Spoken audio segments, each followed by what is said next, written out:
पूज्य श्री ब्रह्मचारी जी महाराज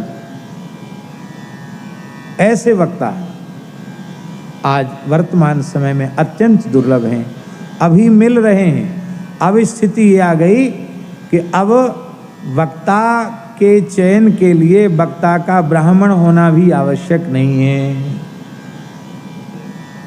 और ये बात आप सभा में कह दो तो झगड़ा खराब हो जाए कि किसे कहना चाहिए किसे नहीं कहना चाहिए। महाराज बड़ा विलक्षण बात है। हम एक बार पटना में हमारे मुंह से निकल गया कि माताएं बैठती नहीं बैठना चाहिए। महाराज इतना झगड़ा खड़ा हो गया, संभालना मुश्किल हो गया। पर हमने उनको कहा कि भाई देखो, आवेग में आवेश में तो आप आओ नहीं, हम 7 दिन कथा कहने वाले हैं, हम उत्तर देंगे इसका, लेकिन आप लोग आवेग में मत आइए। हमारा किसी से द्वेष थोड़ा ही है।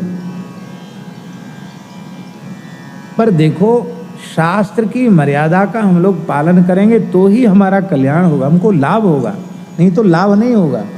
लाभ के स्थान पर हानि हो जाएगी। आज यह विवेक ही नष्ट हो गया कि कौन कहे कौन न कहे। आप लोग अन्यथा न माने, वर्तमान समय में भी अत्यंत आवश्यक है कि कथा जगत में भी एक आचार संहिता का निर्माण होना चाहिए कि कौन पुराण वाचन करे कौन न करे, और सर्वसम्मति से समाज को, उसे आस्तिक लोगों को, सनातनी लोगों को उसे स्वीकार करना चाहिए।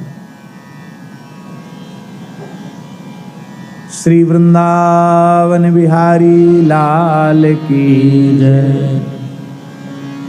एक महानुभाव ने हमसे कहा,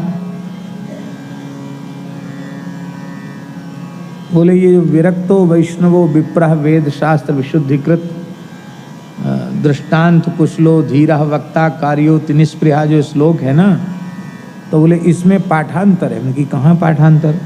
बोले विरक्तो वैष्णवो विप्रो वा। अरे मैं विरक्तो वैष्णवो विप्रो वा, वेद शास्त्र, उनकी बात तो हमने कहीं पढ़ा नहीं। बोले नहीं, पुराने पाठ में। अब आप बताइए, वाह अलग से जोड़ देने से छंद भंग होगा कि नहीं होगा?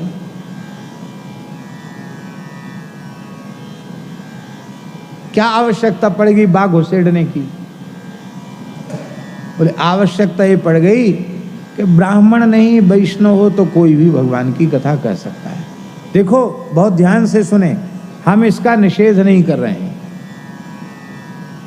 तदपि कहेवे न रहा न कोई, सभी वर्ग के लोग अपने घरों में बैठकर भगवान के नामों का कीर्तन करें, भगवान की लीला कथा को एक दूसरे को कहें कहें सुनावें। लेकिन जहाँ शास्त्रीय विधि से और पुराण का वाचन होना है, वहाँ शास्त्र की मर्यादा के अनुरूप जिसमें व्यासत्व सिद्ध हो रहा हो, उसी को व्यासपीठ पर विराजमान करके और तिलक करके तब कथा श्रवण करें। ये मर्यादा हम लोगों को रखनी चाहिए। माताओं के लिए मना नहीं है, तो अपनी बालिकाओं को सुंदर शिक्षा दें, अपने बालकों को शिक्षा दें। शुद्धोसी बुद्धोसी निरंजनोसी संसार माया परिवर्तितोसी, और पंचात्मकम देहमिदम न तेस्ति नैवा श्रुतम रोदिसी कस्य हेतो। मदालसा के जैसा उपदेश वो दें, कोई परेशानी नहीं है। लेकिन इस प्रकार से व्यास पीठ पर बैठ करके, और जो हम लोग शास्त्र मर्यादा का अतिक्रमण कर रहे हैं, वो सनातन धर्म के लिए, हम लोगों के लिए बहुत अच्छा लक्षण नहीं है। इसमें ये नहीं है कि हमारी तुम्हारी कथा कम हो जाएंगी, बंद हो जाएंगी, ये परवाह छोड़ दो। हाँ, ये ना है परवाह। हम तो अभी कह रहे हैं, सबके सामने कह रहे हैं कि कोई कभी कहीं भी हमें कथा कहने के लिए न बुलावे, ये हमारे ऊपर सर्वोपरि कृपा होगी। हाँ, यहां से नहीं बोल रहे हैं, यहां से बोल रहे हैं, सर्वोपरि कृपा होगी। अपने 10वां साधुओं में बैठ करके रोज भगवत चर्चा करेंगे, वृंदावन से बाहर नहीं जाएंगे। क्या आवश्यकता है कहीं बाहर जाने की?